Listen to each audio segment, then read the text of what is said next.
जय श्री राम जी की।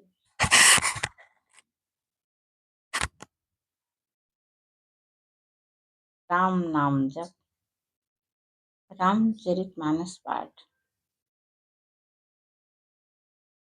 ये सब चीजें हमारे जीवन के साथ ऐसी जुड़ी हुई है जैसे भोजन, जल, नींद, बिस्तर। मतलब ये हमारे लिए बिल्कुल अभिन्न अंग है। राम नाम जप और रामचरितमानस पाठ ये अपनी तरफ से है, लेकिन हम लोग इसकी कीमत नहीं कर पाते, महत्व नहीं जानते। आज जो है, सोचिए जैसे हम भूख को ही लेकर के सोचते हैं, कितने लोग हैं कि जिनके सामने बहुत अच्छे व्यंजन रखे हों, उनको भूख ही नहीं है। बहुत अच्छा बिस्तर हो, नींद ही नहीं है। उसी प्रकार भगवान श्री राम जी चाहे जितने अच्छे हों, हमारे अंदर उनको ग्रहण करने की शक्ति तो हो, बाकी तो वे सब कुछ लिए बिल्कुल वरदान की मुद्रा में खड़े हैं। आप उनसे कुछ भी लीजिए। यह राम नाम जप, रामचरितमानस का पाठ, ये हम सबको हर कठिनाई से बाहर निकालता है। किसी भी प्रकार की कठिनाई, तन की, मन की, धन की, यह जो है सब तरह से हर कठिनाई से हमको बाहर निकाल देता है। तन में किसी प्रकार की कोई दिक्कत है तो हम पूर्णतया स्वस्थ हो सकते हैं राम नाम जप से। मन किसी तरह से उलझा हुआ है, परेशान है, उसका भी उपाय, धन का भी सबसे बड़ा आकर्षण का स्रोत भगवान श्री राम ही तो हैं। वही तो लगातार बदल रहे हैं हमारी वस्तुओं में, हमारे रुपए पैसे में, हमारे गहने जेवर में। जहाँ भी देखिए, जहाँ जो इच्छा किया भगवान स्वयं दौड़े चले आते हैं। ये वही नहीं दौड़े गए थे द्रौपदी तीर बढ़ाने, प्रहलाद के लिए, ध्रुव के लिए, ये आज हमारे और आपके लिए भी दौड़ ही रहे। बस ये है कि हम लोगों की आदत हो गई है मांगने की। रामचरितमानस पाठ, राम नाम जप हमको देना सिखाता है, देने की शक्ति हम में भरता है। तो आइए हम लोग देखते हैं रामचरितमानस पाठ में बहुत ही मनोहर, रोचक, मन को आनंदित कर देने वाला, और जहाँ हमारा मन आनंदित हुआ उसी जगह भगवान ताक रहे हैं, दुश्मन में उनको भी आनंद मिल जाए। अरे कितना सुंदर भजन, इतना बढ़िया संदेश देने वाला। मंद मुस्कानिया पे बलिहारी राघव जी, मंद मंद मुस्कानिया पे बलिहारी राघव जी। अब बताइए, मैं तो बलिहारी जा रही हूँ, भगवान की मंद मुस्कुराहट। भगवान इससे हमको भी कहते हैं कि आप भी हमको वही दे दीजिए, तो मैं आपको मुस्कुरा मुस्कुरा के जो आनंद दे रहा हूँ वही आनंद आप भी हमको दे दीजिए। रामचरितमानस कथा तो हम लोगों ने बहुत सुनी है, लेकिन अपने जीवन में इससे बदलाव लाने का प्रयास हम सबको करना है। इस पर विश्वास करके कि सब कुछ हमको मिल सकता है। आइए, अब एक सखी सीता जी से बिछड़ गई थी, तो पूरी सहेलियों का झुंड आ रहा था गौरी पूजन के लिए। संजोग देखिए, ये है, इसी को तो कहते हैं राम की माया। मायावश सब हो रहा है, मायावश। भगवान श्री राम और लक्ष्मण गए हैं फूल तोड़ने, वही माया लेकर के सीता जी को भी आ गई लाने के लिए बगीचे में, उनकी सखियों के साथ पूजा करने के बहाने। वैसे कैसे लाती माया, एक बहाना लेके सारी सखियों के साथ सीता जी आ रही हैं गौरी पूजन के लिए। और देखिए, फिर अभी माया को और कुछ करना था। उसने एक सखी को बगल कर दिया, चलो तुम्हारा वहां काम है। और वो सखी सीता जी का साथ छोड़ दी, आ गई फुलवारी में। माया उनको वहां तक ले आई जहां भगवान श्री राम और लक्ष्मण। अब देखिए, उस सखी ने देखा ये दोनों बालक श्याम गौर पुष्प तोड़ रहे हैं, अद्वितीय सुंदरता लिए, करोड़ों कामदेव को लगाने वाले। काश इनको मेरी सखी जानकी देख लेती, कितना अच्छा होता। या इन्हीं के साथ मेरी सखी का विवाह हो जाए तो कितना अच्छा। ऐसी ही तमाम मनोदशाओं को लिए जब उसने देखा राम जी और लक्ष्मण जी को, बिल्कुल मंत्रमुग्ध हो गई और फिर भागी वहां से।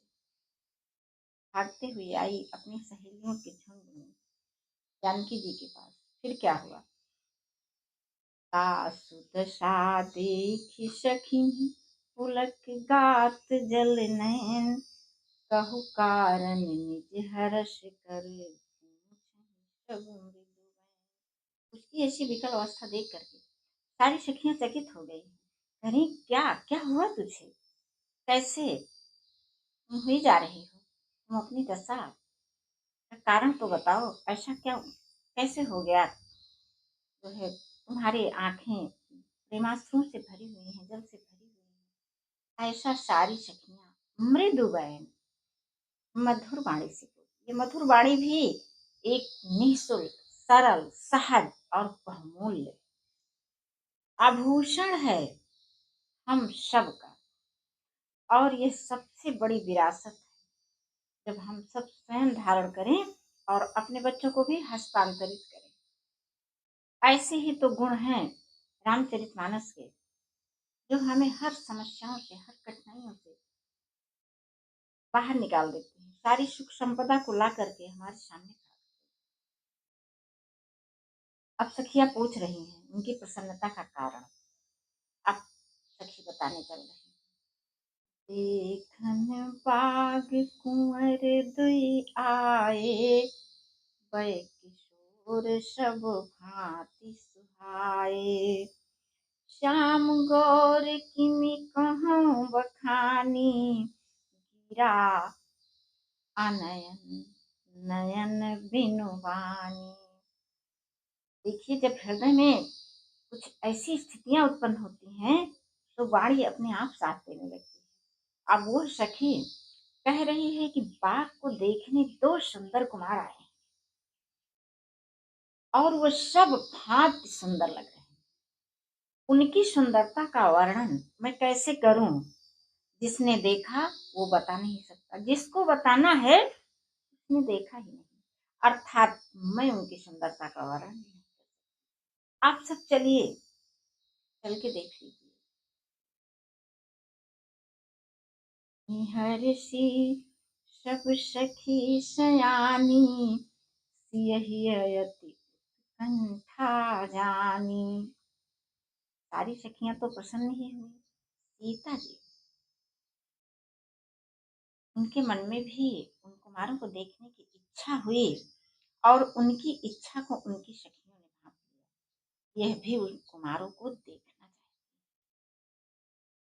एक कहे नृप सुत तेयाली, सुने जे मुनि संग आए काली।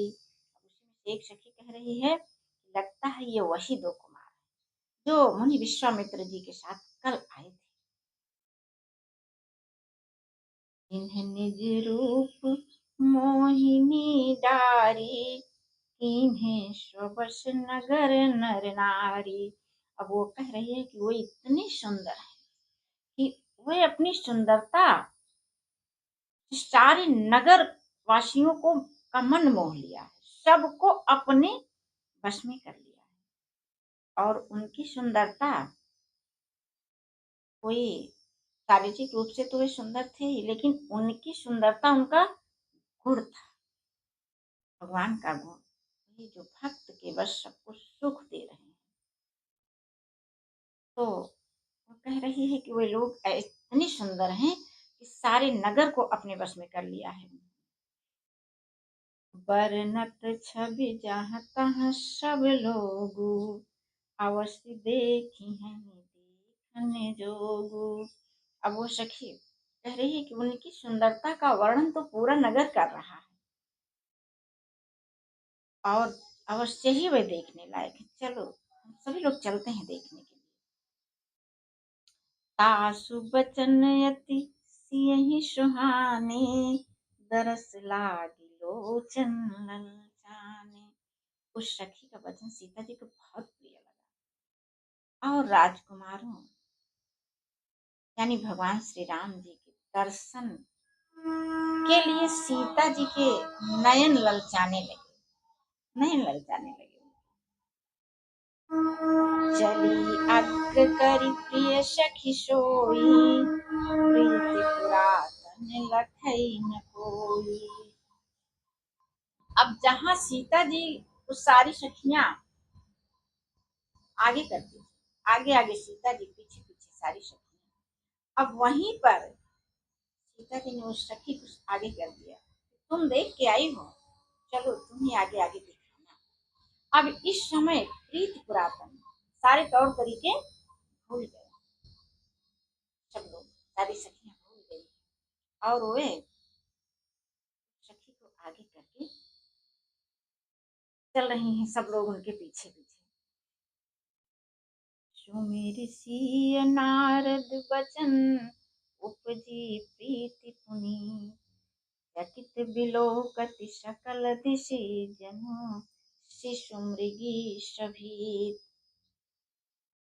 अब देखिए, नारद जी के वचनों का स्मरण करके सीता जी के मन में पवित्र प्रीति उत्पन्न हुई, पवित्र प्रीति, पवित्र प्रीति। आज देखिए संस्कार वश हमारे बच्चों में यह पवित्र प्रीति का एहसास नहीं हो पा रहा है। इतनी बड़ी चकाचौंध में वास्तविकता गायब होती जा रही है। इसके लिए हम सबको निरंतर रामचरितमानस का पाठ करना है, राम नाम जप करना है, और अपने बच्चों के लिए एक बहुमूल्य संपदा रामचरितमानस से निकाल करके उनको अभौतिक रूप से हस्तांतरित कर देना। यह कब होगा? जब पहले मैं तो पाऊं, हम सभी तो पाए, तभी तो अपने बालक बालिकाओं को यानी अपने राजकुमार और राजकुमारियों को हम लोग दे पाएंगे। हाँ, सिर्फ और सिर्फ गुणों से ही व्यक्ति राजा होता है। राजा के गुण धारण करें तो एक परिवार भी राज्य के बराबर ही होता है। परिवार में भी दंपति जो होते हैं राजा रानी की तरह, और उनके बच्चे जो हुए राजा रानी हैं, राजा रानी के गुण उन्होंने धारण किया है, तो उनके बच्चे तो राजकुमार और राजकुमारी होंगे। अपने बच्चों को राजकुमार और राजकुमारी बनाने के लिए हम सबको राजा और रानी का गुण धारण करना। ऐसे ही कुछ संदेश हैं जो रामचरितमानस पढ़ने लगो तो उसमें से स्वतः निकलने लगते हैं। ऐसा ही उद्देश्य मेरा भी है। आप सभी मुझे आशीर्वाद देना, और यहाँ तक जिन्होंने सफर कर लिया है वो इसको अधिक से अधिक प्रसारित करने के लिए सब्सक्राइब कर लीजिए, लाइक शेयर कमेंट